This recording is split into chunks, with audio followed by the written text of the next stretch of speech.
पुत्र विष्णु, उसके ऊपर एक आपत्ति, उसके संस्कार में लिखा हुआ होता, उसको ये नहीं टाल सकता।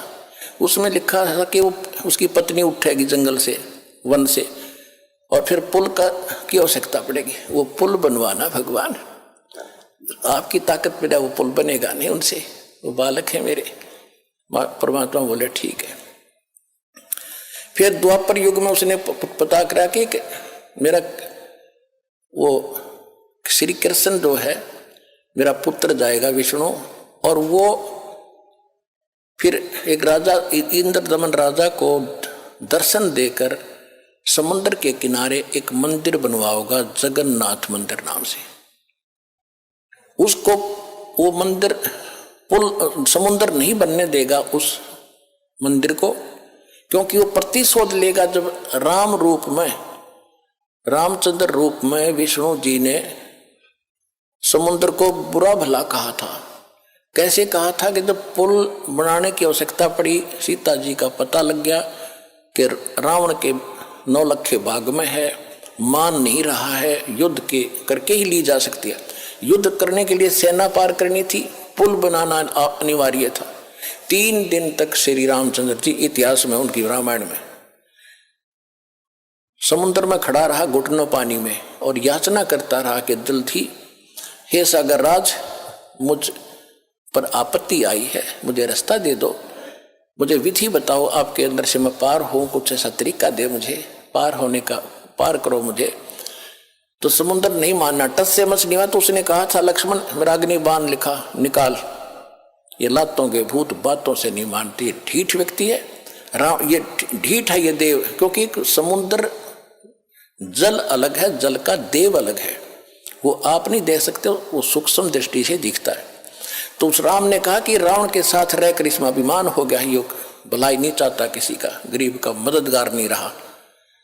पहले ऋषि लोग समुद्र पर चल पड़ते थे अब सिद्धि से, और राम दौड़तवा सिद्धि भी ना थी, लेकिन जब नो देखा ना कि तुझे फूकेगा, तब समुद्र सामने प्रकट हुआ था विपर रूप धारण करके वो देवता। और तब उसने बताया था कि आपकी सेना में नल और नील नाम के 2 सैनिक हैं, और उनको उनके गुरुदेव की दी हुई शक्ति है, उनके हाथ से पत्थर तैर जाते हैं समुद्र के मेरे ऊपर, और कोई तरीका नहीं, उनसे पुल बनवा लो। अब वो नल नील कौन थे? त्रेता युग में परमात्मा 4 युग में आए हैं। सतयुग में सत सुकृत का टेरा, त्रेता नाम मुनिंदर मेरा, द्वापर में करुणा में कहाया, और कलयुग नाम कबीर धराया। जो मुनिंदर नाम ऋषि से आए थे, नल और नील मेंटली डिस्टर्ब थे, बुरा हाल था, 3 ताप से पीड़ित थे, सब जगह धक्के खा लिए थे, किसी ऋषि से ठीक नहीं हुए थे। परमात्मा मुनिंदर उर्फ कबीर जी की आशीर्वाद मात्र से वो स्वस्थ हो गए थे। उसके बाद उनकी अटूट श्रद्धा बन गई थी, और वो जब समुद्र में कपड़े कुपड़े धोने जाते थे, वो भोले भाले गने थे, डूब जाते थे, बह जाते थे, बर्तन रह जाता एक आधा। फिर ये लंबी कथा है, आज विषय दूसरा है।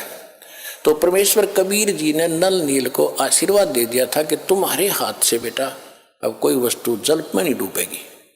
तो वो उनके पास वरदान मालिक का था, तो हल्दी की गांठ से ऊपर सारी पा के गए। नल नील ने उस दिन अपनी महिमा इतनी मान ली, गुरु जी भी भूल गए, याद नहीं किया परमात्मा को। और रामचंद्र के पूछने पर भी क्यों तुम्हारे पास वो ताकत है? कहाँ जी है। तो तब कहा दिखाओ, परीक्षण करो। वो पत्थर ठाकर रखे, दोनों डूब गए, दोनों आके फिर ठाक रखे, फिर डूब गए। जब समुद्र ने कहा कि तुमने अपना गुरु जी भूल गए, मूर्खो, याद करो, गुरु भूल कर तुम कैसे सफल हो गए। तब उनको याद किया वो वचन जो उसने भराया था कि मेरा पुत्र जाएगा, पुल नहीं बनेगा बनवाना। मुनिंदर ऋषि वहां परमात्मा ऋषि रूप में प्रकट हुए, और तब कहा था कि जाओ ये पहाड़ जो है ना, ये 7 वाला पहाड़, इसके चारों तरफ मैंने एक रेखा खींच दी है सोटी से, इसके बीच के पत्थर उठाओ, सब हल्के हो गए। नल नील जो कारीगर भी थे, वो सिर्फ उनको छोल छाल के फंसावे थे, बाकी पत्थर हल्के करे थे कबीर भगवान। ये भी ध्यान से सुन लेना, ये तत्व ज्ञान है पुण्यात्मा। जो कथाएं तुम सुना करते आप जी, अब ये इनका एक सब सिर चढ़ेंगी। कथाएं सुन रखी थी, सिर पैर नहीं था इनका।